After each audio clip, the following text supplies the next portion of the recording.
করিন্থীয় মণ্ডলীর প্রতি লেখা পৌলের প্রথম চিঠিটি অধ্যয়নে আপনাদের স্বাগতম।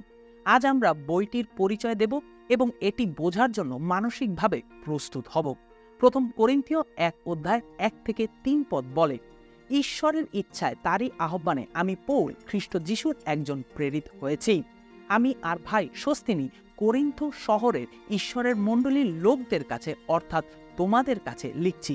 খ্রিস্ট যিশুর সঙ্গে যুক্ত হওয়ার মধ্য দিয়ে ঈশ্বর তার নিজের উদ্দেশ্যে তোমাদের আলাদা করে রেখেছেন এবং তার নিজের লোক হবার জন্য ডেকেছেন। তোমাদের কাছে এবং আর অন্য সব জায়গায় যারা আমাদের প্রভু যীশু খ্রিস্টকে প্রভু বলে স্বীকার করে তাদের কাছে আমরা এই চিঠি লিখছি। তিনি তাদেরও প্রভু, আমাদেরও প্রভু। আমাদের পিতা ঈশ্বর আর প্রভু যীশু খ্রিস্ট তোমাদের দয়া করুন ও শান্তি দান করুন। এখানে পৌল এমন একটি মণ্ডলীর কাছে লিখছেন যাদের তিনি ভালোভাবে জানতেন। পৌল যে শুধুমাত্র তার দ্বিতীয় মিশনারি যাত্রায় এই মণ্ডলীটি স্থাপন করেছিলেন তা নয়, কিন্তু তিনি সেখানে 18 মাস অতিবাহিত করেছিলেন। সুতরাং তার এই চিঠিটি গভীর ব্যক্তিগত সংযোগের চিহ্ন বহন করে। ক্লোয়ের বাড়ির লোকেরা পৌলের সাথে যোগাযোগ করেছিলেন এবং শহরের গৃহমণ্ডলীগুলোর বৃদ্ধির জন্য হুমকি স্বরূপ ঝগড়া মোকাবেলার কিছু সাহায্য চেয়েছিলেন। রোমীয়দের কাছে পত্রটি পৌল এমন লোকদের কাছে লিখেছিলেন যাদের তিনি জানতেন না, এবং নিজেকে পরিচয় করিয়ে দেওয়া এবং তাদের মণ্ডলীর সমস্যা সমাধানের জন্য নিজেকে উপকারী প্রমাণ করার মতো একটি প্রবন্ধ রচনা করতে হয়েছিল। কিন্তু এই পত্রে পৌল ধর্মতত্ত্ববিদ এর চেয়েও বেশি একজন পালক হিসেবে নিজেকে উপস্থাপন করেছেন। তা সত্ত্বেও পৌল সর্বদা মণ্ডলীর বর্তমান পরিস্থিতি মোকাবেলার গভীর ধর্মতাত্ত্বিক সত্যকে উপযোগী করে তুলেছেন। করিন্থীয় মণ্ডলীর অনেক সমস্যা ছিল, তাই প্রেরিত পৌল পবিত্র আত্মার অনুপ্রেরণায় একজন বিচক্ষণ এবং যত্নশীল পালকের মতো সেই সমস্যাগুলোকে সমাধান করেছিলেন। ফলস্বরূপ আমাদের কাছে একটি সুন্দর চিঠি রয়েছে যা আমাদের নিজস্ব মণ্ডলীর অনেকগুলো সমস্যার সমাধানে সাহায্য করতে পারে। মজার বিষয় হল, পৌল প্রথম করিন্থীয় 1 অধ্যায় 2 পদে যারা খ্রিস্ট যিশুতে পবিত্রকৃত হয়েছিল তাদের উদ্দেশ্যেই চিঠিটি সম্বোধন করেছিলেন। পবিত্রকৃত মানে পবিত্র করা, কিন্তু পবিত্র হওয়ার অর্থ বুঝতে লোকেরা প্রায়শই ভুল করে থাকে। অনেকেই কল্পনা করে যে পবিত্রতার মানে হচ্ছে নৈতিক বিশুদ্ধতা, কিন্তু এটি তার থেকেও জটিল।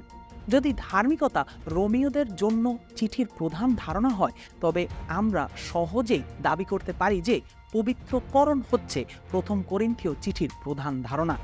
তাই এর অর্থ আরও গভীরভাবে অন্বেষণ করা আমাদের জন্য ভালোই হবে। শাস্ত্রে পবিত্রতার 4টি অপরিহার্য অর্থ রয়েছে।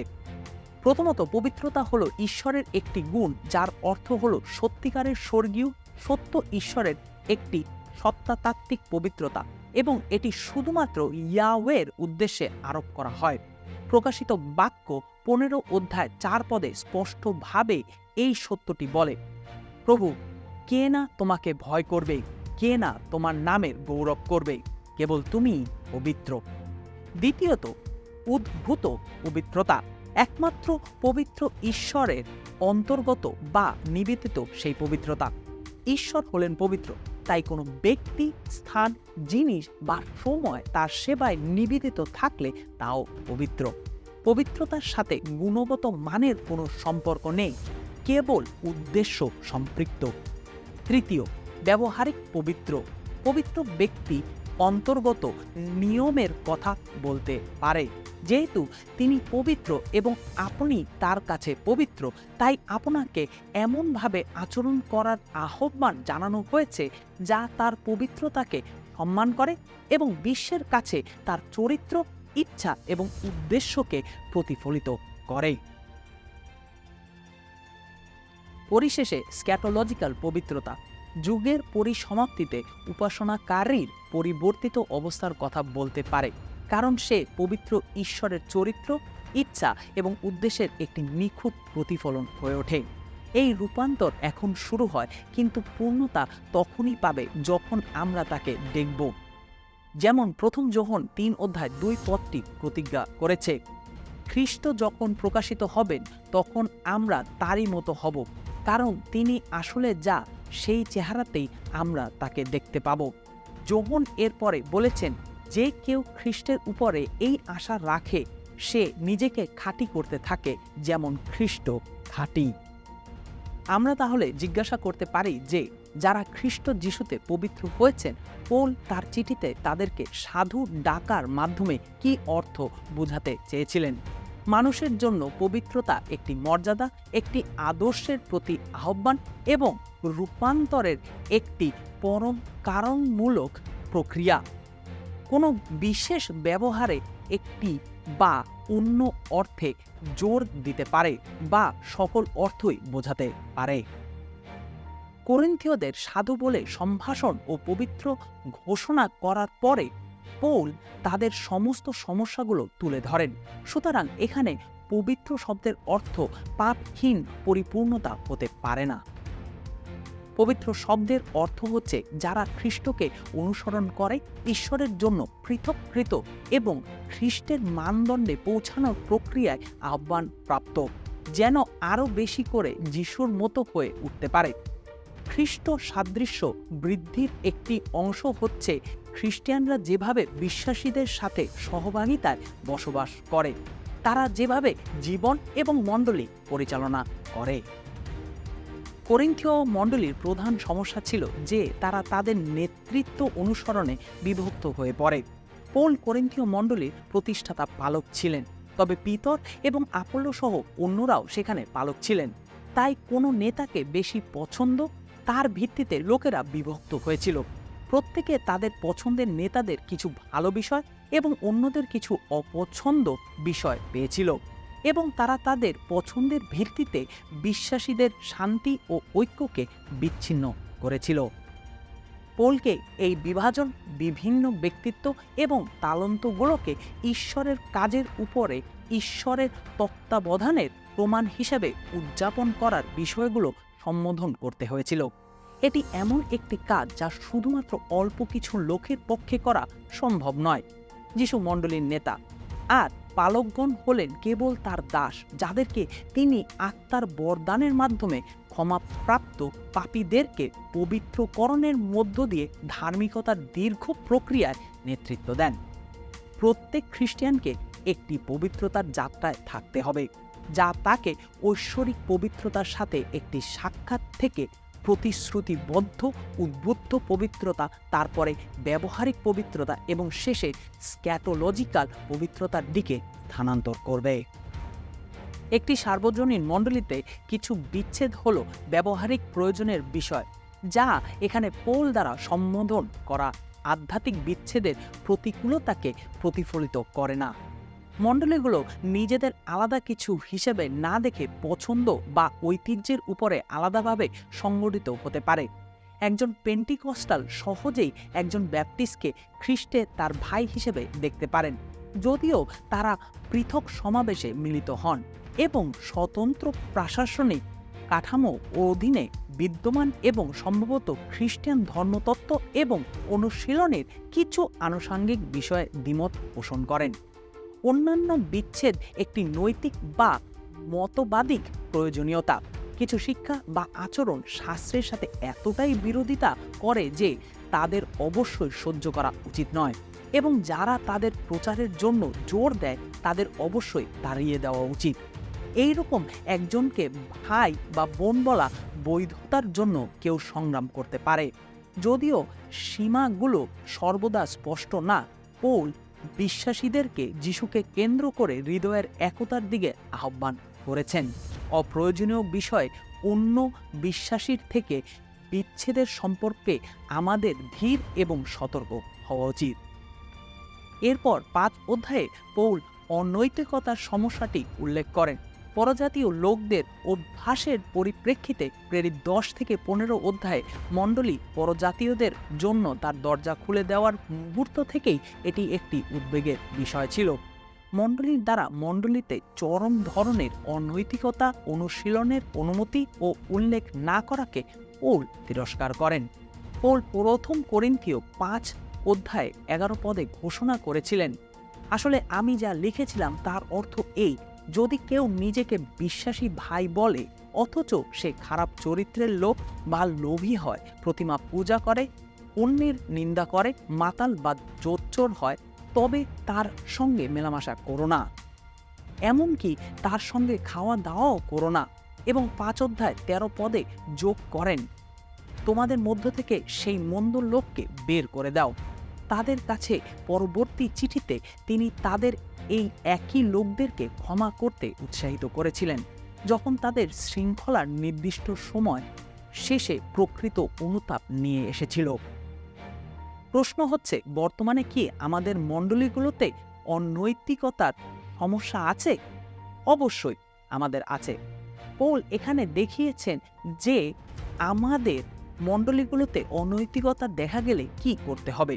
প্রথমত, এটিকে জরুরিভাবে মোকাবেলা করতে হবে এবং মন্দ ব্যক্তিকে মণ্ডলী থেকে বের করে দিতে হবে। মথি 18 অধ্যায় এই ধরনের লোকদেরকে পাপের হাত থেকে বাঁচানোর জন্য তাদেরকে তাড়িয়ে দেওয়ার পূর্বে একটি প্রক্রিয়া আমাদের জন্য প্রদান করা হয়েছে। এই প্রক্রিয়ায় যদি সত্যিকারের অনুতাপ ঘটে, তবে পৌল বলেছেন অপরাধীদের ক্ষমা করতে হবে। 6 অধ্যায়ে পৌল এই সত্যটিকে সম্বোধন করেছেন যে করিন্থীয় বিশ্বাসীরা তাদের অভিযোগ নিষ্পত্তি করার জন্য একে অপরকে আদালতে নিয়ে যাচ্ছিল। শহরে যিশুর নামের জন্য কি বিব্রতকর পরিস্থিতির সৃষ্টি হয়েছে। খ্রিস্টিয়ানরা একে অপরকে ব্যবহার এবং অপব্যবহারের বিচার অবিশ্বাসীদের হাতে অর্পণের মাধ্যমে প্রকাশ্যে বিশদভাবে খ্রিস্টের উপর অপমান ছড়িয়ে দেওয়ার চাইতে বরং দোষগ্রস্ত হওয়াও ভালো। পৌল তাদের বলে যে যদি তাদের কোনো সমস্যা হয়, তবে তাদের উচিত মণ্ডলীর কিছু আত্মিক লোককে এই সমস্যা সম্পর্কে একটি মতামত বা রায় দিতে বলা। যদিও খ্রিস্টের নাম প্রকাশ্যে অপমানিত করার চেয়ে অন্যায়গ্রস্ত হওয়াও ভালো, তবে মণ্ডলীর মধ্য থেকে ন্যায় বিচার করা আরও ভালো। এটি শুধু একটি বাদ দেওয়া একটি আদেশ নয়, তবে ভিতর থেকে ন্যায় বিচারের যত্ন নেওয়া এবং আমাদের সুসমাচারের সাক্ষীর কার্যকারিতার উপরে আমাদের বিবাদের প্রভাব সম্পর্কে সচেতন হওয়ার আহ্বান। প্রথম করিন্থীয় 7 অধ্যায় 1 পদে পৌল মণ্ডলীর পাঠানো একটি চিঠিতে তার কাছ থেকে তাদের নিজস্ব অনুসন্ধানের দ্বারা নির্ধারিত সমস্যাগুলোর একটি নতুন সিরিজে স্থানান্তরিত হয়েছিল। তিনি লিখেছিলেন, এখন আপনারা যে বিষয়গুলো নিয়ে লিখেছেন সে বিষয়ে লিখছি। 4 থেকে 10 অধ্যায়ে পৌল একটি উদ্বেগকে সম্বোধন করেছেন, যে মূর্তির উদ্দেশ্যে বলি দেওয়া মাংস খাওয়া যাবে কি যাবে না। যেদিন মণ্ডলী আনুষ্ঠানিকভাবে অজিহুদীদেরকে ইহুদি না বানিয়েই দরজা খুলে দিয়েছিল, সেই দিনও প্রেরিত 15 অধ্যায়েও এই একটি উদ্বেগ ছিল। প্রথম করিন্থীয় 11 অধ্যায়ে প্রথমার্ধে পৌল মণ্ডলীতে মহিলাদের ভূমিকা নিয়ে উদ্বেগের কথা বলেছেন। অনেক মণ্ডলীতে এখনও এই বিষয়টি বিতর্কিত। 11 অধ্যায়ের দ্বিতীয়ার্ধে পৌল করিন্থিয়ানরা সাম্প্রদায়িক খাবারের সাথে যে সংবেদনশীল এবং বিভেদমূলক পদ্ধতি মোকাবেলা করে সে সম্পর্কিত সমস্যাগুলোকে সম্বোধন করেছেন, যা আজকে বেশিরভাগের দ্বারা ইউক্যারিস্ট বা প্রভুর ভোজের একটি বিস্তৃত উদযাপন হিসেবে বিবেচিত হয়। অধ্যায় 12 বলছে, আমি চাই না যে পবিত্র আত্মার দেওয়া দান সম্বন্ধে তোমাদের অজানা থাকে। পৌলের আলোচনার উপর ভিত্তি করে আমরা বুঝি যে পরিচর্যাগুলো একটু বিশৃঙ্খল ছিল এবং নেতাদের কাছ থেকে আসা শৃঙ্খলাও সামান্য ছিল। যে কেউ শৃঙ্খলাবিহীন লোক হিসেবে পবিত্র আত্মার প্রতি অনুশাসনহীন উপায়ে প্রতিক্রিয়া জানাতে পারে। তারা পৈত্তলিক জগতের অভ্যাসটিও অনুকরণ করতে থাকে, যার দ্বারা প্রত্যেকে নিজেদেরকে অন্যের উপরে স্থাপন করছিল। রোমীয় পত্রে পৌল উপহার দেওয়ার বৈচিত্র্যতার মধ্যে একতা উৎসাহিত করেন, কারণ উপহারদাতা তাদের একত্রিত করে। তাদের অনেক অংশ সহ একক শরীর হতে হবে। অনেক প্রয়োজনীয় কাজ করবে। 3টি অধ্যায় চলাকালীন পৌল আধ্যাত্মিক উপহারের অনুশীলনের বিষয়ে তাদের ভুল ধারণা এবং অসংগত আচরণের মুখোমুখি হবেন এবং 13 অধ্যায়ে আরও দুর্দান্ত উপায়ে 1 করিন্থীয় 12 অধ্যায়ের 31 পদে ভালোবাসার পথ সম্পর্কে যা বলা হয়েছে তাই তাদের দেখাবেন। সংক্ষেপে 12 অধ্যায়ে পৌল আমাদের উপরে পবিত্র আত্মার শক্তি বর্ণনা করেছেন। 13 অধ্যায়ে তিনি আমাদের মধ্যে পবিত্র আত্মার শক্তি বর্ণনা করেছেন। অধ্যায় 14 পৌল সেই আদেশ বর্ণনা করেছেন যা আমাদের মধ্যে বিরাজ করা উচিত যখন পবিত্র আত্মা আমাদের উপরে এবং আমাদের মধ্যে থাকে। 1 করিন্থীয় 15 অধ্যায়ে পৌল মৃতদের পুনরুত্থান নিয়ে উদ্বেগগুলোকে মোকাবেলা করার ফিরে আসেন। কেউ কেউ যিশুর এবং বিশ্বাসীদের চিরন্তন অবস্থান নিয়ে প্রশ্ন তুলেছেন, মৃত্যুর পর পুনরুত্থানকে অস্বীকার করেছিলেন। খ্রিস্টের পুনরুত্থানকে অস্বীকার করায় পৌল বলেছেন সুসমাচারকে অস্বীকার করা হচ্ছে। তিনি জোর দিয়ে বলেছিলেন যে আমাদের পুনরুত্থানকে অস্বীকার করার অর্থ খ্রিস্টের বা যিশুর পুনরুত্থানকে অস্বীকার করা, কারণ এ দুটোই একক সত্তা এবং পাপ ও মৃত্যুর উপরে ঈশ্বরের শক্তির প্রকাশ। খ্রিস্টের শিষ্যেরা প্রকৃতির অপ্রীতিকর আবেগকে অস্বীকার করে এবং খ্রিস্টের অকারণে কষ্ট ভোগ করে। খ্রিস্টের সেবায় যদি তাদের শুধুমাত্র এই জীবন দেওয়া হয় তবে তারা খারাপভাবে প্রতারিত হয়েছে, কিন্তু এর বিপরীতে যারা খ্রিস্টের মধ্যে রয়েছে তাদের প্রতিশ্রুতি দেওয়া হয়েছে যে তারা একটি রূপান্তরকৃত শরীরে অবিনশ্বর চিরন্তন অবস্থায় খ্রিস্টের পুনরুত্থানের শক্তিতে অংশ নেবে। 16 অধ্যায়ে পৌল তার চিঠিটি সংক্ষিপ্ত বিবৃতিগুলো একটি সারমর্ম দিয়ে শেষ করেছেন। তিনি সাপ্তাহিক দানসমূহ সম্পর্কে নির্দেশনা দেন। তিনি অনুরোধ করেন যেন তারা তার শিষ্য তিমোথীকে গ্রহণ করেন। তিনি আপোল্লোর কাছে একটি চিঠি পাঠান। তিনি মণ্ডলীকে তাদের নেতাদের কাছে সমর্পিত হওয়ার আহ্বান জানান এবং তাদের আর্থিক সহায়তার জন্য ধন্যবাদ জানান।